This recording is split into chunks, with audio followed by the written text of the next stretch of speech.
आस्था का समुद्र, भक्ति का तूफान, धरती का धैर्य, अन्यत्र दुर्लभ है जोश व जुनून का यह आध्यात्मिक रूपांतरण।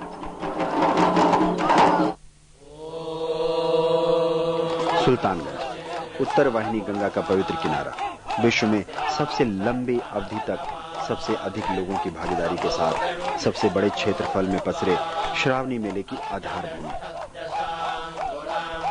आस्था को आधार देती बाबा अजगैबीनाथ का प्राचीन मंदिर। कभी यह मंदिर गंगा की गोद में स्थित था। कहते हैं शिव भक्त बाबा अजगैबीनाथ की भक्ति से प्रसन्न होकर भगवान शंकर ने उन्हें साक्षात दर्शन दिए और वरदान दिया कि जो कोई कांवर में जल लेकर बैद्यनाथ धाम में जल अर्पित करेगा उसकी सफल मनोकामना पूरी होगी।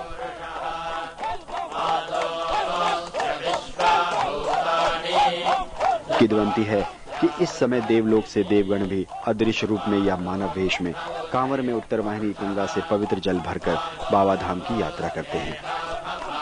105 किलोमीटर लंबे रास्ते में शिव भक्तों के पड़ाव के लिए कई नियत स्थान हैं, जहां 2 घड़ी विश्राम की उनके लिए सारी सुविधाएं जुटाई जाती हैं।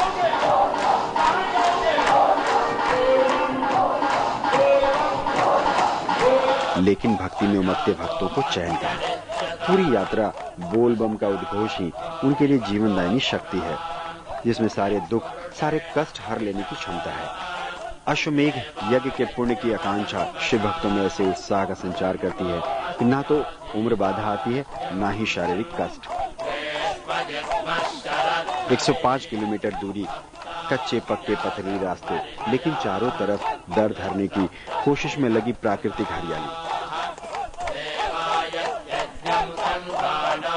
बूंदों की हल्की फुहार हो या हाहाती पहाड़ी नदी, भक्तों के लिए सभी कुछ बाबा का प्रसाद है।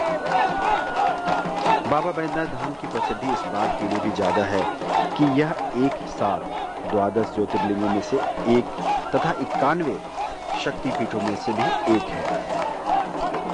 धैर्य की अंतिम परीक्षा होती है बाबा के दर्शन के लिए लगी मीलों लंबी कतार में।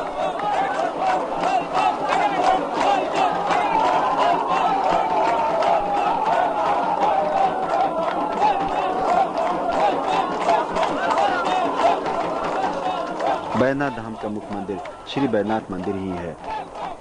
इसी के गर्भगृह में शिवलिंग स्थापित है। कहा जाता है कांवर यात्रा का आरंभ त्रेता युग में मर्यादा पुरुषोत्तम राम ने उत्तर वाहिनी गंगाजल से 12 ज्योतिर्लिंग को अभिषेक कर दिया था। द्वापर में धर्मराज युधिष्ठिर ने भी कांवर में जल भर सभी तीर्थों की यात्रा की थी। इन्हीं आदर्शों और परंपरा का निर्वाह कर भक्तगण आज भी अपनी भक्ति को संतुष्टि प्रदान करते हैं।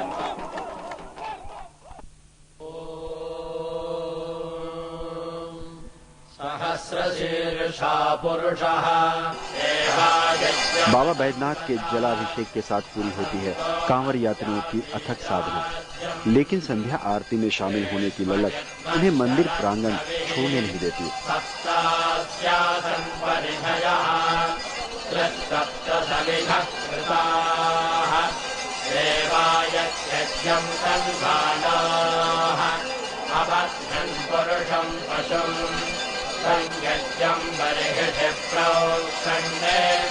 पुरुषं जातमग्रतः येन देवा अयजन्ता